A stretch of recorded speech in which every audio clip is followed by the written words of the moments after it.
berdoa menurut kepercayaan dan keimanan masing-masing. Berdoa dimulai. Berdoa selesai. Baiklah anak-anakku sekalian, hari ini kita akan belajar tentang cara membaca yang baik dan benar. Sebelum melanjutkan ke materi, Ibu akan menyampaikan beberapa indikator yang ingin kita capai pada hari ini, pembelajaran kali ini. Yang pertama adalah harapannya setelah mempelajari cara membaca yang baik dan benar, anak-anak akan menemukan informasi dan ide pokok, literal dan pemahaman. Selanjutnya menentukan informasi terakurat, siapa, mengapa, di mana dan bagaimana. Lalu menentukan ide pokok dan membuat ringkasan. Selanjutnya menganalisis unsur teks, identifikasi unsur intrinsik, membedakan fakta dan opini, lalu menjelaskan arti kata dan bahasa. Selanjutnya evaluasi dan juga refleksi kritis. Kita langsung saja mulai pada materi anak-anak.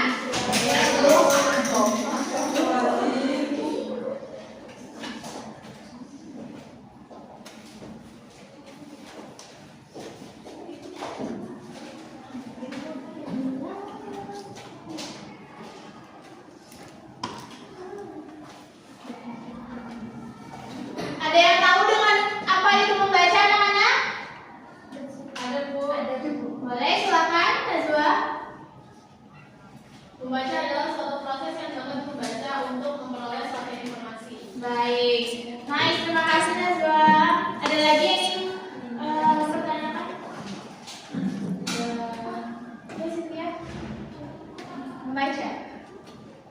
Membaca adalah suatu proses yang digunakan pembaca untuk memperoleh pesan yang disampaikan penulis melalui media kata-kata atau bahasa. Baik, terima kasih Cynthia. Ada lagi yang ingin menyampaikan apa itu membaca? Sudah Baik.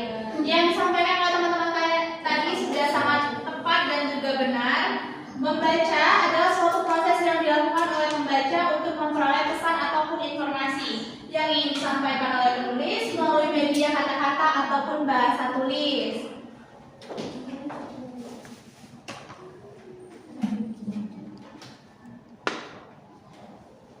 Selanjutnya Ibu akan menjelaskan alat hebat dalam membaca. Yang pertama, ketika kita melakukan kegiatan membaca, kita harus memperhatikan beberapa komponen berikut ini. Yang pertama ada intonasi. Pada saat membaca, kita harus memperhatikan intonasi tinggi rendahnya nada suara agar bacaan terdengar hidup dan juga tidak membosankan. Kalian pernah kan mendengar orang membaca yang sangat membosankan seperti nadanya flat, monoton, dan juga tidak ada turun naiknya nada. Ya. Baik, selanjutnya ada tanda titik. Nah, ini simple tapi sering sekali disepelekan oleh orang-orang. Tanda titik itu artinya berhenti total. Kita harus mengambil nafas sejenak sebelum lanjut ke kalimat baru. Selanjutnya yaitu ada tanda koma. Tanda koma itu artinya berhenti sebentar saja, seperti sedang jeda sejenak saat berbicara. Sampai sini ada yang ingin ditanyakan? Tidak. Oke, kita lanjut ya.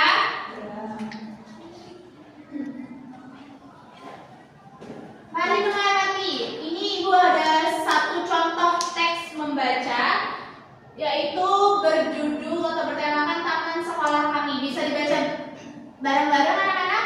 Bisa. Taman sekolah kami sangat bersih dan asri. Setiap pagi siswa menyiram tanaman dengan ceria. Tidak ada sampah plastik yang berserakan di tanah. Udara terasa segar karena banyak pohon hijau. Kami bangga memiliki sekolah yang sehat. Baik, beri aplaus untuk diri kalian sendiri. Terima kasih anak-anak, kalian sudah berhasil membaca sebuah teks bacaan yang berjudul atau bernamakan Taman Sekolah Kami dengan nada, intonasi dan juga tanda baca yang tepat.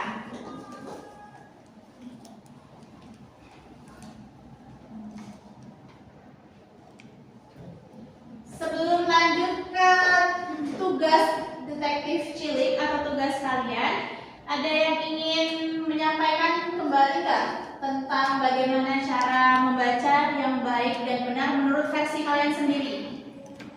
Ada tidak? Apakah harus menggunakan model ajar? Apakah harus diajari oleh seseorang agar kita bisa membaca dengan baik dan benar, atau memang belajar secara autodidak diri sendiri? Ada yang bisa menyampaikan argumentasinya?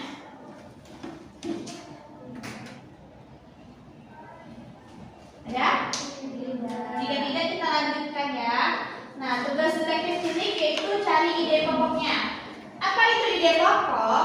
Ide pokok adalah inti atau masalah utama yang dibicarakan dalam sebuah paragraf anak-anak. Pada teks tadi, ide pokoknya adalah keadaan taman sekolah yang bersih dan asri. Nah, keadaan taman sekolah yang bersih dan asri merupakan ide pokok utama dari terbentuknya sebuah cerita pendek tadi.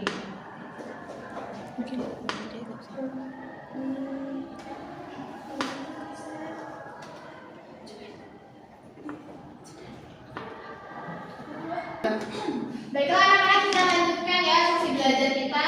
Setelah kalian membaca teks tadi, Ibu ada tugas kedua yang itu menemukan inti dari ide pokok kalian. Kalian akan diberikan tugas yaitu menulis ide pokok dari pikiran kalian sendiri, lalu tuliskan ide pokok dari mereka tersebut di buku tugas kelompoknya. Nanti yang Ibu akan bagikan kelompok menjadi 4 bagian. Kelompok 1, 2, 3 sampai dengan 4.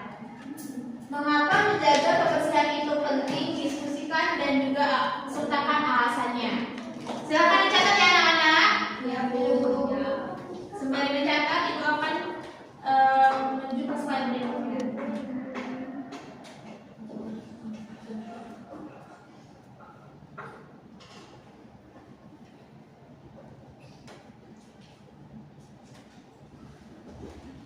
Sudah dicatat? Baiklah, apakah ada yang ingin ditanyakan kembali? Sudah. Apakah kalian sudah paham dengan materi yang Ibu sampaikan pada hari ini anak-anak? Sudah. Nah, Ibu kira cukup sekian sampai di sini untuk pertemuan kita pada kali ini. Untuk kelompoknya, tugas kelompok dikumpulkan pada minggu depan. Baik, Bu. Dilakukan oleh ketua kelasnya. Terima kasih.